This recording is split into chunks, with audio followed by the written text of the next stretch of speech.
Browns fans, this has exploded on the web. I'm going to give you all the details, but make sure you click the like button because I have a lot to tell you. So without further ado, let's get right to it. Let's address the elephant in the room. Kevin Stefanski just finished his worst season as a head coach, and after a brutal 3-14 record in 2024, many of you were ready to show him the door. But despite the noise, despite the calls for his job, Stefanski isn't going anywhere, and he just sent a message to all of us. I'm committed to this football team, Stefanski said. We all have the same goal. That's never going to change. We want to win a Super Bowl, and we want to do it in this city. When you win in this city, it's more special than any city. It's special, and that's something I want for this city. I want that for this organization. Now, let's break it down. This isn't just coach talk. This is a guy who has won 2 Coach of the Year awards since arriving in Cleveland in 2020. A guy who took a franchise that had been stuck in football purgatory for decades and led them to the playoffs twice. Before Stefanski, the Browns had only made it to the postseason once since 1999. But here's the issue. Last year was a disaster. Deshaun Watson was a major question mark,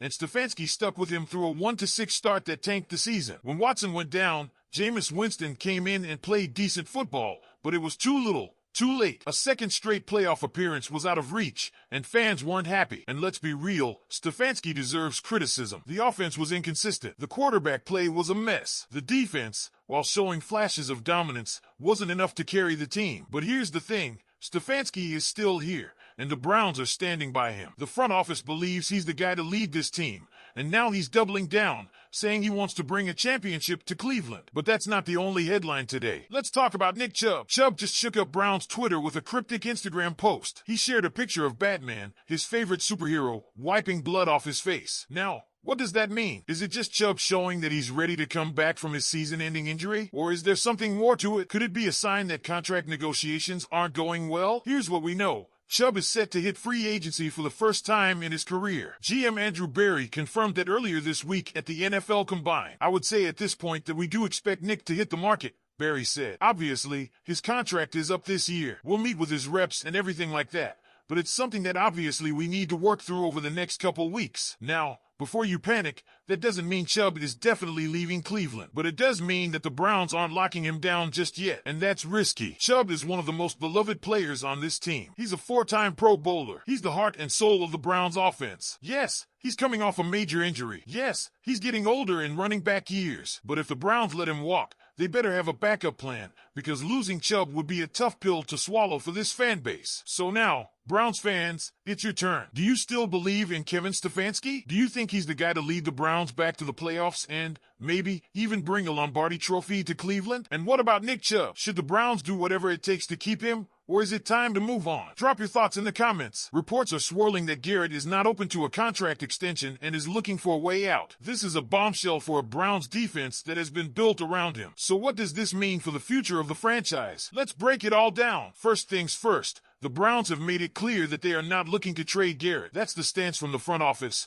but we've seen situations like this get ugly before. If a player truly doesn't want to be with a team anymore, things can spiral quickly, especially when we get closer to training camp. Now, Cleveland has a couple of options. They can either hold firm and refuse to trade him, or they can find a way to part ways while maximizing their return. The problem? Garrett is one of the most dominant defensive players in the league, and losing him would be a massive blow to this defense. Now, let's talk money. The Browns were reportedly considering restructuring Garrett's deal or even signing him to a completely new contract, despite having 2 years left on his current deal. But with Garrett seemingly unwilling to negotiate, that throws a major wrench into the Browns' plans. If they decide to force the issue and keep him against his wishes, it's very possible that he could hold out during training camp. That would come with hefty fines, $50,000 per day, to be exact. But if Garrett is determined to leave, he might be willing to eat that cost. And let's be real, if the Browns do cave and trade Garrett, the return is going to be a huge factor. Fans hoping for a deal with contenders like the Eagles, Chiefs, or Lions might be disappointed because Berry's job is to get the best value,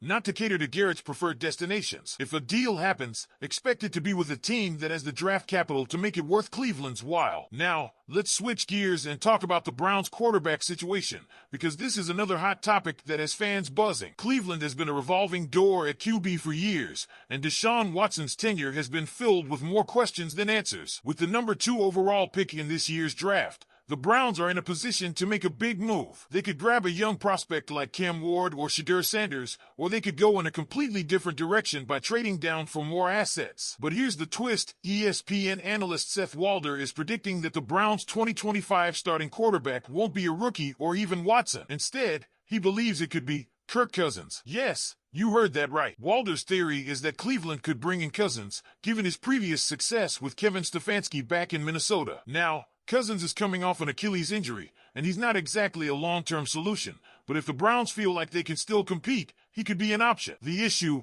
of course, is money. The Browns are already $31 million over the salary cap, and Watson's contract is still a massive burden. Adding Cousins into the mix would take some serious financial maneuvering. On top of that, the Falcons aren't just going to let Cousins walk for nothing, meaning Cleveland would have to trade for him. Is it really worth it? That's the big question. So, Browns fans, we have a lot of moving pieces here. Myles Garrett's future is up in the air, the quarterback situation is murky at best, and we still have the draft looming just around the corner. What do you think the Browns should do? Should they hold on to Garrett no matter what? Or is it time to cash in and move on? And what about the QB position? Do you want to see a young prospect like Sanders or Ward? Or should the Browns try to make a move for a veteran like Cousins? We all know the Browns could use more firepower at the tight end position. Outside of David Njoku, there really isn't a reliable pass-catching threat in that department. And if the team is serious about committing to the run game, adding another strong blocker could make a big difference. Well, guess what? There's a guy out there who fits the bill and has Cleveland roots. Meet Bowling Green tight end Harold Fannin Jr. If that name doesn't ring a bell yet, it might soon. Born and raised in Canton, Ohio,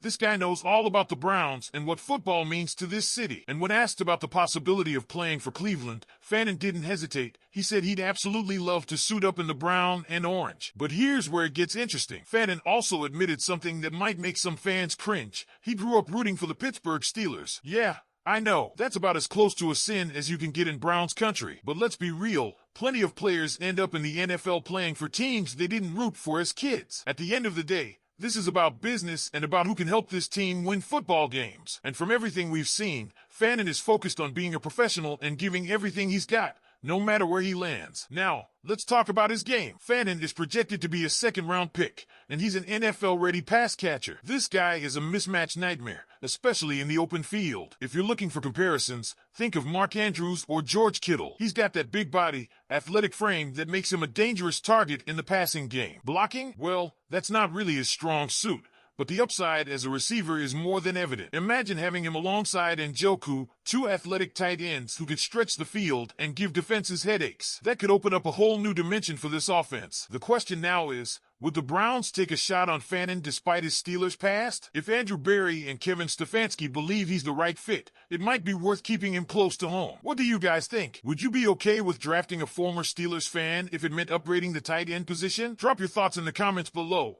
and let's talk about it. And hey, don't forget to like this video and subscribe for all the latest Browns news. There's plenty more to come. Go Browns!